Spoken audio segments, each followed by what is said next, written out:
So, Spice, basically the bleaching of your skin was your publicity stunt to get yourself on the U.S. charts down here in America. You basically use that to your advantage with the whole white makeup, pretending like you didn't bleach your skin, basically trying to frown on us Americans cause I guess we frown upon people bleaching their skin. Like I said before, and I'm going to say it again, that is your skin, your body, go ahead and do what you got to do. So basically you exploited that, used that like you the spokesperson for us Americans, and you from Jamaica where y'all do that at all the time. So basically, you done exploited your way to the charts. I ain't mad at you. I done seen people do a whole lot worse than what you done did. Whatever help you out, I guess, and whatever help you get on the charts, I guess. I ain't mad at you. I just want to know your whole end game in the whole situation and how far you was willing to go with this mess. Like I said before, and I'm going to say it again, you can't be our spokesperson. You from a whole nother country and you trying to frown upon us Americans because we frown, well, people frown upon other people for bleaching their skin. So you used it to your advantage. I didn't understand where the hell you was going at with it. Couldn't put my finger on it. Didn't quite understand it. Why you was doing all this. Why would you want to bleach your skin when you're a beautiful chocolate woman? And I guess you used it to sell some albums or some songs. I ain't mad at you, Spice. I ain't mad at you. Whatever help you out. And while you also making bank off of your song, you also got a deal to go to Trinidad and I guess host or perform or whatever you doing in Trinidad, Karlie Redd hometown. Where is she going? And you also want her to host the whole whatever you doing down there. I think it's an event, a party or something you said. I wasn't really paying attention. You lost me with the whole black hypocrisy and all that mess and the bleaching of the skin. Like I just blanked out there for a moment. So whatever you going to Trinidad for, I hope you ready to fight. Cause there's a whole lot of people going with you. And Spice, I like you. I always like you. I'm just gonna need for you to stop all that fighting now. You and Ogbar don't got no beef. Now, why would you want to fight that girl for? Like, I don't understand it. Like, why would you want to fight her? Like, Agvar, you could have been a little bit more nicer like you was with Tokyo Tony. You ain't really have to ask the girl, well, Agvar didn't really have to ask Spice, did you fly American or Delta?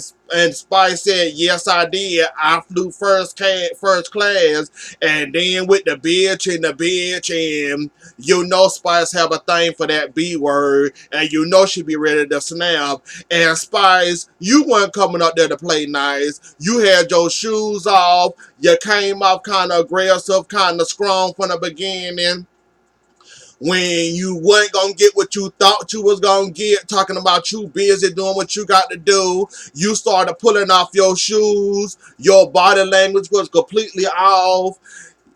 If it was up the security and the scene would have moved a little faster, you would have been dove across that table or died across that table and knocked the hell out of Ogbar. Let's be real, Spice. You too old for all that. Like, and Ogbar, I'm kind of ashamed of you too. I congratulate you for apologizing to Tokyo, saying that there's no beef. The song wasn't actually meant for you. You kind of took it that way and ran with it. Then you grabbed the microphone and said what you said. Then I said what I said with the I live here, you just flew here, or however it goes. And that's how everything went the way it went in that club. Like, I respect you for that. But however, Spice, ain't you about 40? Agbar, aren't you about 40? Y'all need to stop all that fighting. Like, Spice, I love you dearly, but all that fighting, it got to go. Like, really, you too old and too grown to be doing all that fighting, trying to fight everybody that say the word bitch or say something you don't like Spice, you got to find an off button on you. You got to learn to find your center. You need to learn to control yourself. And Ogbar, so do you. Like that whole situation was so unnecessary. And like I said, Ogbar, you could have came at her the same way you came at Tokyo, saying that there's no beef. I don't have an issue with you. You kind of ran with the situation thinking that song was about you. It wasn't. And everything with the shit from there. Like, you could have did that and carried that on to Spice. I guess you really do have beef with Spice, or you don't like the way Spice came at you and almost dived on your head when she jumped from that table. I'm guessing Spice showed you more aggression that Tokyo could, cause Tokyo couldn't get away from the security guard. All she was doing was shuffling and trying to move around or get away from security, telling them to let her go and all that. Spice literally almost hit you, or she did kind of hit you or whatever. So I can kind of understand why you got more pressure with Spice than you do with Tokyo, cause Tokyo was way over there. Spice came actually to you and tried to attack you. So I can kind of understand that. And again, Ciara, I must say what I said before. You right here talking about slapping people and beating up people. You can't get mad at Ogbar because she doing the same things you still trying to do still to this day. Like you said, when you see Pooh, you said you gonna slap the shit out of her, did you not? You almost fought Pooh again when she came in that, what was it, I forgot what it was, that scene. You almost were ready to fight Pooh then, and then Tokyo came and tried to fight her too, while, Mimi sitting up there getting her hair done. Mimi said she ain't getting in nobody fights. She ain't messing up her hair. She ain't messing up her outfits. She ain't in my fit to scuff no heel. Trying to break up no fights, interrupt no fights, trying to play peacemaker or none of that. She said she'll play peacemaker when y'all calm the hell down. Other than that, Mimi said she ain't got no pressure. She said Stevie J was her problem, and that's what she running with. Like, I'm sorry, Ciara. As much as I love you, you can't be mad at Ogbar, nor Spice, nor Tokyo when you right here talking about some you still want to slap the shit out of bitches. So you kind of can't be mad at Ogbar and talking about we came from the same hood. You should be trying to change. Look what happened to you. And this and that and the third and the fourth and the fifth when you still around here trying to fight people and beat people up. So how you trying to coach her and you ain't taught yourself the lesson yet? If it's up to you and you had 2 seconds to do whatever you wanted to Pooh, I'm pretty sure you probably beat the hell out of Pooh or probably hit her with your purse like you did. Who was that she hit with that purse that day? I forgot who it was. I think it was Karlie Redd if I'm not mistaken. I forgot who the hell that was she hit with that person in that club. But if you had 2 seconds along with Pooh, I'm pretty sure, I'm definitely sure you'll probably want to fight Pooh too. So, I'm sorry, Ciara. Like I said, and I'm going to say it again, you the wrong spokesperson to ever talking about somebody fighting and they shouldn't be doing all that fighting and all this and all that in the third. Cause you the main one still, you the main one still around him trying to slap the shit out of bitches. So I don't understand that, but okay. Kendra, I like you. You cool or whatever. You kind of made a bad first impression on Young Jock friends.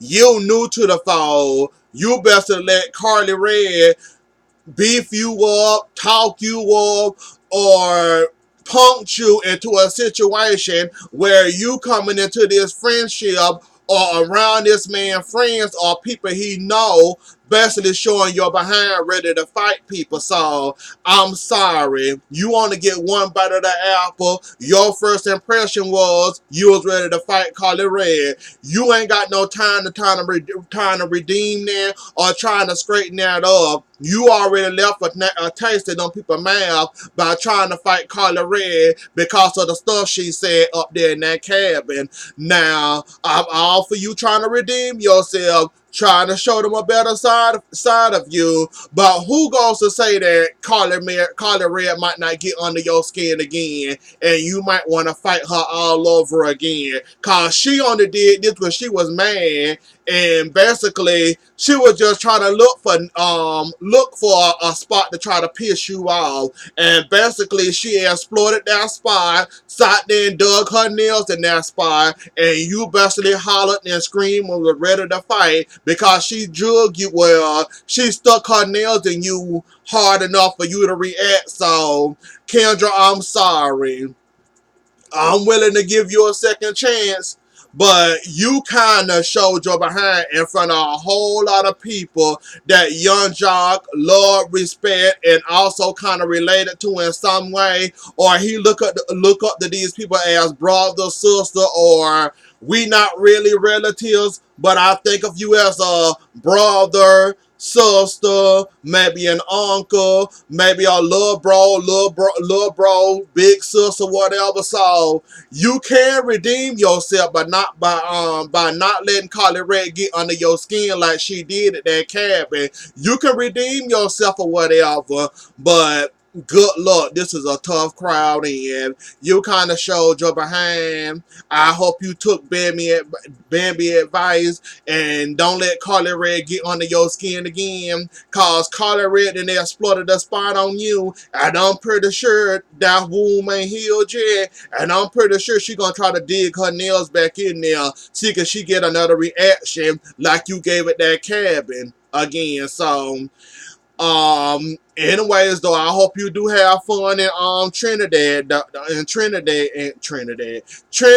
though. I hope you have fun, and I actually hope you get to actually meet Kirk, Rasheeda,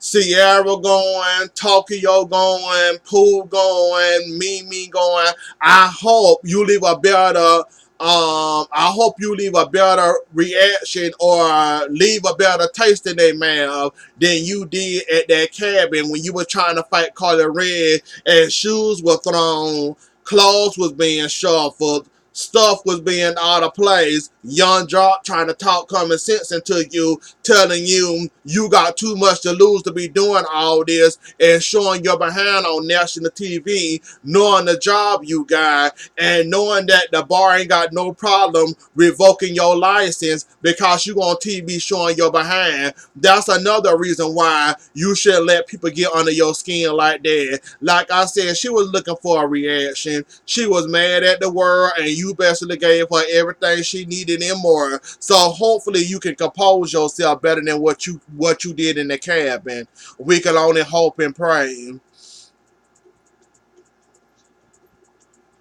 Um, so basically we got Mimi, Shakana, and Ciara, and this is where Pooh come in, and basically she tell the girls that I'm done with what's his name? BK. He basically lied to me or whatever. So basically, I'm done with him. I'm through with him. And now all of a sudden, out the clear blue, she got a man up here sending her flowers, talking about a secret admirer. Ciara, you don't move that fast, my love. You sent no flowers to yourself to try to make yourself seem important. I think you'll do some BS like that. Sing your own behind some flowers to try to make yourself seem like you so important. Ain't no man sent you no damn flowers, Ciara. Not that darn fast. It was what? Last scene when you and BK finally broke up, and all of a sudden you got a new man sending you flowers. I don't believe that, Ciara. Your face ain't that pretty. But if you say a man sent you flowers, we just gonna run with that and move on with that.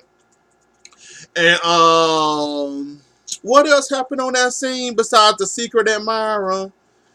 Um, that's about it. Besides when Pooh brung up, and Pooh, I like you too, but you're a little bit too messy too. Also, Miss Thing, like you got to learn to control yourself with your husband being the husband he is, and y'all already freaking open marriage, y'all guy. You need to learn to compose yourself and control your mouth too, cause Mimi wasn't going to jump on your head. You had Ciara, you had Tokyo about to jump on your head.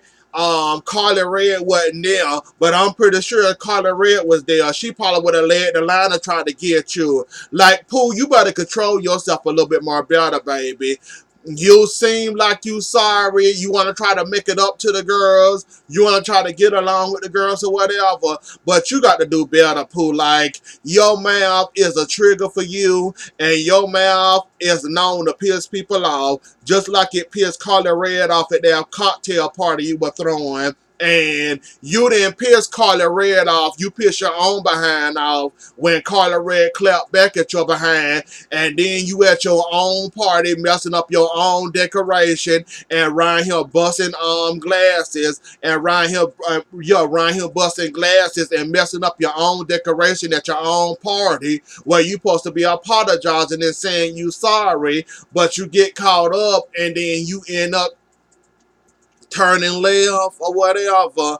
And yeah, you need to stop that, Pooh. Like, I like you or whatever. You cool or whatever in my eyes. I ain't got no beef with you. You're a little messy, but I can deal with that. But baby, somebody gonna get you. And somebody gonna rearrange your face, Pooh. I hate to see it, but somebody gonna rearrange your face one time.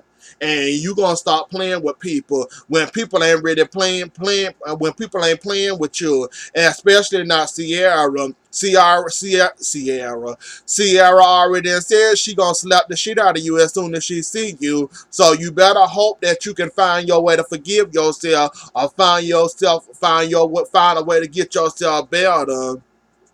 This whole Pooh, what his name is, Iram, Pooh husband, Karlie Redd, and her daughter basically got involved. No thanks to Karlie Redd, you is messy as hell. Like, really, you is messy as hell. And this what this man say is true, and you actually had your daughter on the phone admitting that you had sex with Iram or whatever the hell this name is, and Pooh, and basically had this man on the phone with your daughter listening, talking about well, had this man confessing that y'all didn't have sex, and then you got this recording and playing it for your fiance. Like, Karlie Redd, you is messy as hell, and I also believe that you'll do some messy stuff and I believe you'll do some messy stuff just like that. Have your daughter on the line. Have your daughter listening to what a freak her mama is. Have your daughter on the line. Got this man basically lying, saying that you ain't do nothing with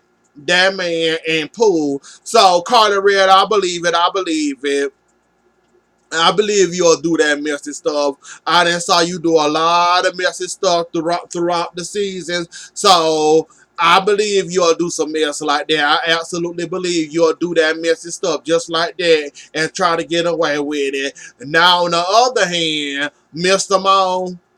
Moan, y'all just got back together. I know you ain't telling big grown ass Karlie what she can and what she cannot do. Now I'm here for all a little bit of ground. Now I'm here for a little ground rules, you know. Act responsible. Don't show your behind. Don't be twerking on other mans like the girl from Miami.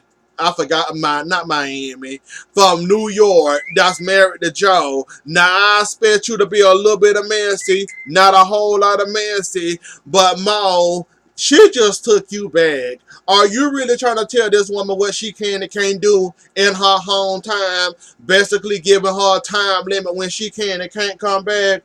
basically telling her what she can and cannot do, basically telling her she supposed to call you when she get here, when she get there, when she get there, when she get there, when she get there. Really, mom, you pushing the buttons and the buttons ain't being pushed. You better sit down somewhere, Mo. She just took your behind back, and now you calling yourself trying to set ground rules. You got a whole lot of nerves, Mo. Even though you is absolutely right, and she should have some ground rules, cause Karlie Redd is a little bit of well, a whole lot of messy. So I can kind of understand where you coming from. But buddy, you just got it back. Are you really ready to lose her that fast by calling your excuse me, by calling yourself being that messy? Like, you better cut it out, like Mr. Mo, cause it ain't really that serious. Scrapping this program with the pastor. Now, Scrap, you doing a good thing. I can appreciate that. But you ain't ready to change. You ain't gonna never find the right person. You ain't gonna never find a girl that's gonna change your life forever. None of that. You done had too many girls to not find the right girl after all this time. I believe you want to change, but I don't think you ready to change quite yet. Like, I don't think you're ready to change quite yet. It's going to take a miracle and a God's blessing for you to want to change and do. It's going to take a miracle and a God's blessing for you to want to change your attitude. Stop right here trying to cheat on people. Stop trying to use people, manipulate people. Tell them people all the right, well, tell the girls the right, all the right things. They get into their drawers or get into their banking account or whatever you using women for to get whatever the hell you want, whether it's their vagina or whatever, though. You could change if you want to change. A pastor don't got to tell you about relationship or the birds and the bees. Yeah, if you don't know after all this time how to get a woman and how to keep a woman, or when you got a good woman and keep the good woman around, then buddy, you need to go see somebody that actually gonna give you the time and gonna also tell you how to get them and how to keep them without you cheating all the darn time like you normally cheat. So that's about it, and that's about all for that situation. It was one more. Did I do the Shay Matt situation? No, I ain't do the Shay Matt. I don't need notes for that. I really don't. I don't need notes for that. Shay Mack and forgot his name, but Shay Mack and her man and all her little, well, one of her little messy little friends getting involved in it. Shakana, I barely know you. I don't look at T.I. and Tiny to know you. I didn't look at you and Tiny Little Spin on show. I barely know you, and from what I know from you, you okay, you cool in my book, but you also a little bit too messy for my book. What's going on with Shay Mack and her man? That is their business. She don't need you. Well, she don't need you come busting up in that man's studio time, throwing condoms at that man, asking that man what the hell he doing. Like he said, why are you involved in this? What does this have to do with you? You'll think I'm cheating on you. Well, he probably was cheating on Shay Mack, and she said they got trust issues and he had cheated on her before, so I don't know who condoms them is.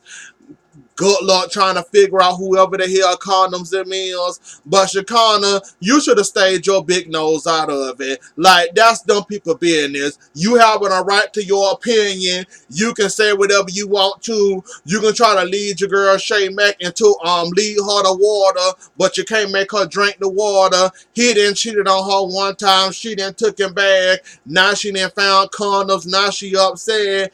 I don't understand why you involved in this. Yes, she woke you up late while you was trying to get your sleep. Yes, I can understand. That's messed up. You was knocked out, calling sheep, howling at the sheep, blowing at the wolves or whatever. But You being in that relationship and you being all in their business, it ain't none of your business. Whatever your homegirl tell you, that don't mean you swing into action and go do what the hell you want to do. Like, that whole situation was all messy to me, and I quite didn't understand it. But okay, I guess you had to prove a point.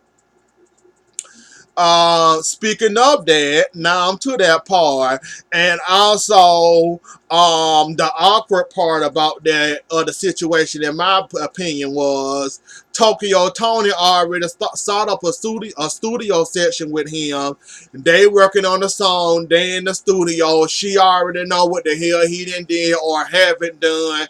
She working on the song. She trying to be loyal to her girl, but she don't want to stop working with him because this was way in the works before he started cheating on her and before she found them condoms. So now she's sitting up there looking all awkward, weird, don't know if she treading the fence or hanging on the fence by a thread or she falling over to whatever side. She looking all awkward and weird about the whole situation. That whole situation was all messy in my book. Shay Mack, he done cheated on you once, baby.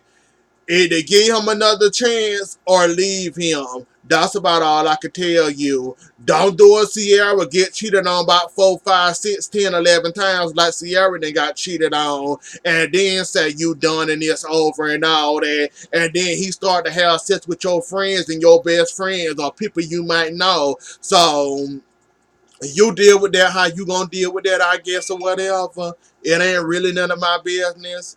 I barely know you, so you deal with that the way you gonna deal with that.